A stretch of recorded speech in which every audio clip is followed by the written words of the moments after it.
Mi nombre es Fernando Calvo, soy estudiante del profesorado de tecnologías del Instituto Suetra. Hoy vamos a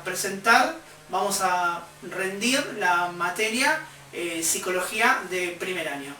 Bien, para comenzar lo que vamos a decir es que vamos a estudiar o vamos a describir el concepto de psicoanálisis, un concepto que fue puesto en la sociedad o que se empezó a escucharse o a hablarse de él a través de Freud allá por el 1800. Bien, ¿qué es lo que dice el psicoanálisis? ¿Qué es lo que estudia? Como decimos acá en este mapa, estudia el inconsciente. Bien, en este mapa conceptual lo dividimos en dos partes. Una parte es las leyes del inconsciente y la otra parte es a través de qué se manifiesta.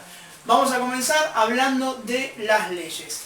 Las leyes del inconsciente son la atemporalidad, la ausencia de la contradicción, el predominio del principio del placer y también el proceso primario, que además está dividido en dos, donde hablamos de desplazamiento y de condensación.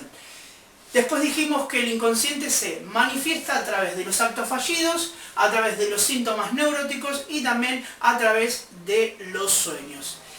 Podemos decir también que el inconsciente define la personalidad y también define el aparato psíquico. Dentro de la personalidad podemos hacer tres divisiones más.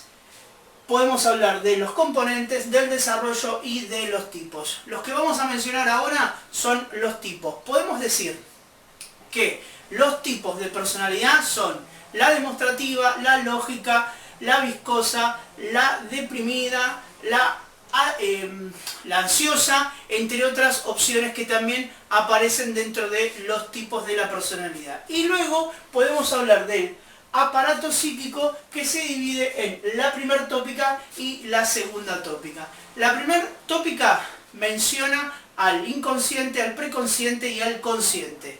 Y la segunda tópica está hablando del ello, del yo y del superyo. En el siguiente video vamos a seguir desarrollando la materia.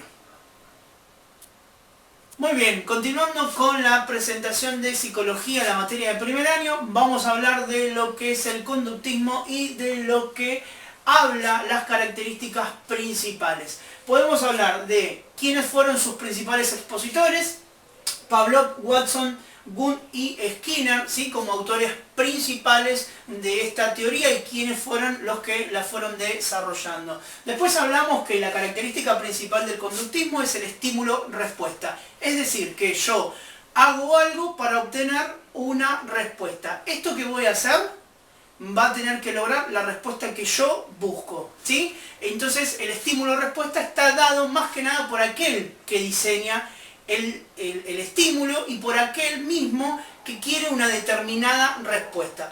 Esto, por supuesto, se aplica a las mascotas que tenemos en casa y también en el ámbito docente, que es el ámbito que nos importa a nosotros, la relación entre el alumno y el docente.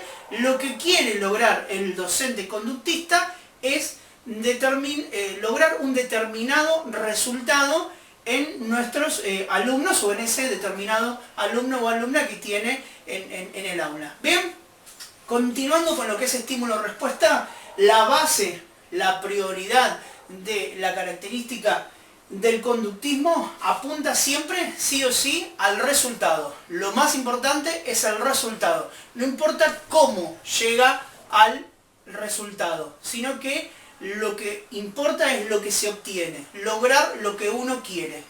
Después hablamos de que se enfoca en lo objetivo. Enfocarse en lo objetivo significa que, vuelvo con lo mismo, nos enfocamos en lo que queremos lograr y no en el cómo o en el quién o cómo ese quién se encuentra en ese momento. Después hablamos de recompensa-castigo. Si vos haces las cosas de una determinada manera, te doy un premio, y si no haces las cosas de esta determinada manera, te doy un castigo. Bien, y después por último hablamos de que la característica principal del estímulo-respuesta o del conductismo, lo que sirve o lo que se empezó a implementar cuando se estudiaba, era para fines memorísticos. Bien, el tipo de alumno que podía sentirse cómodo con este tipo de teorías, con este tipo de método, era aquel que tenía desarrollado lo lingüístico verbal.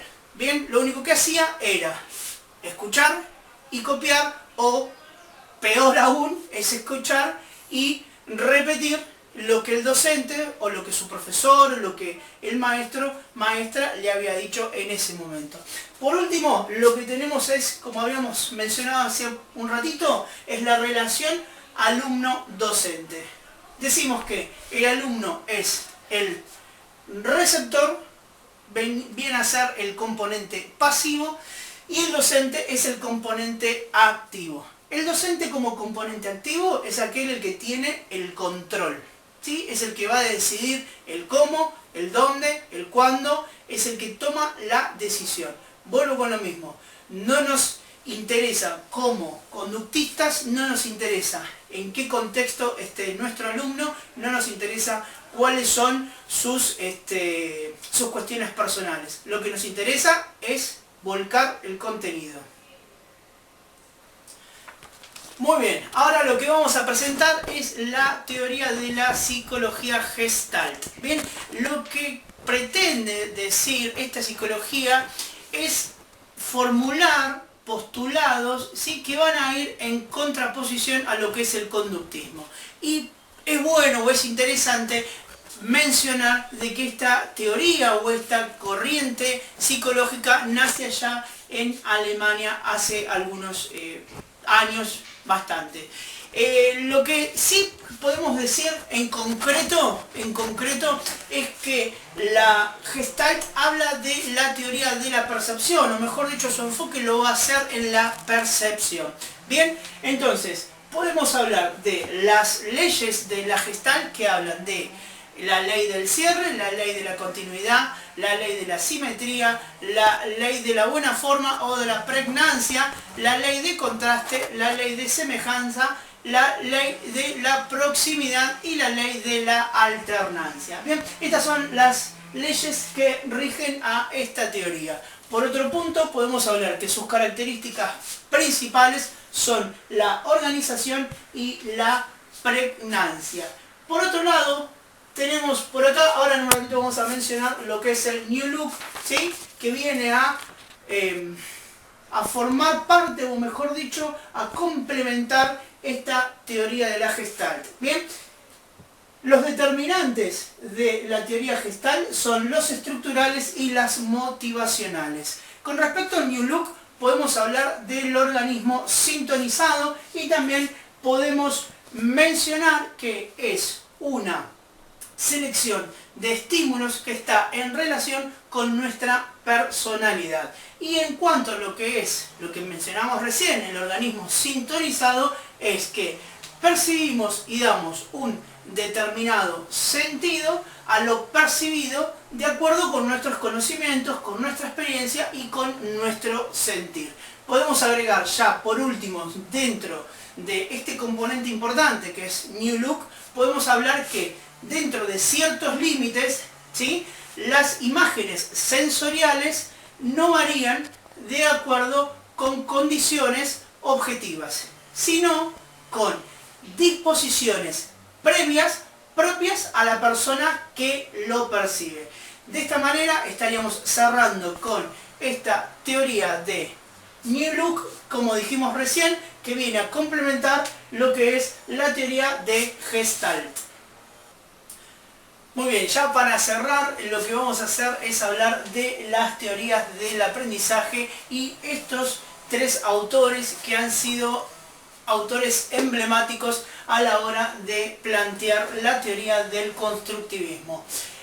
Piaget, por ejemplo, el primero hablaba del constructivismo genérico, en donde el alumno está en constante proceso, el docente es el facilitador, ¿sí?, y el aprendizaje era una construcción constante. En cuanto a la evaluación, lo que plantea Piaget es que evalúa el proceso. Bien, en cuanto a lo que hablamos de Ausubel, su teoría es la teoría del aprendizaje significativo, ¿sí? Es cuando el alumno se apropia de ese contenido, cuando el alumno se apropia de lo que nosotros le estamos comunicando.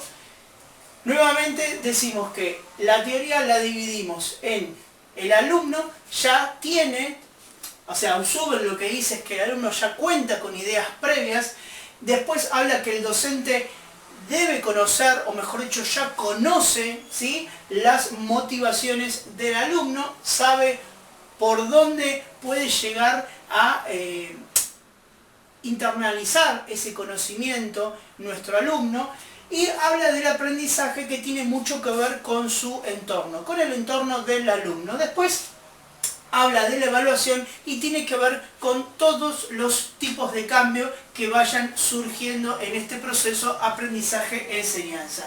Por último, tenemos a Vygotsky, que habla de la teoría sociocultural. Nuevamente volvemos a dividir su teoría en alumno-docente, aprendizaje y evaluación, que son los 4 parámetros, por lo menos para mí, más importantes. Vygotsky decía que el alumno no es un sujeto aislado, ¿bien? Planteaba al docente como mediador y hablaba que el aprendizaje del alumno estaba dado o tenía gran influencia con respecto a su entorno sociocultural. Por último, en la evaluación, Vygotsky planteaba, ¿sí?, hablaba de que la evaluación tiene que ser procesual, o debería ser procesual, es decir, que va evaluando el proceso de aprendizaje y no solamente el resultado. Con esto estaríamos ya terminando de presentar lo que ha sido psicología de primer año, así que bueno, nada más, gracias por su tiempo.